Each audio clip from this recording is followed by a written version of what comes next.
Most Shopify entrepreneurs waste hours on repetitive tasks, updating inventory, sending emails, processing orders, when they should be focusing on growth. The solution is automation, using the right digital tools to save time and dramatically increase profits. Here's how to set it up. First, automate product sourcing and fulfillment with apps like Deesers or Oberlo alternatives. Instead of manually managing stock, your store updates in real time, preventing costly overselling. Second, use email automation tools such as Klaviyo. For example, abandoned cart emails can recover lost sales without you lifting a finger, while personalized campaigns boost repeat purchases.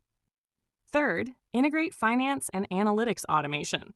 Shopify's built-in dashboards combined with tools like QuickBooks sync your sales, taxes, and expenses automatically, giving you clear insight into profitability. Finally, leverage marketing automation. Retargeting ads on Facebook or Google can follow up with warm leads 20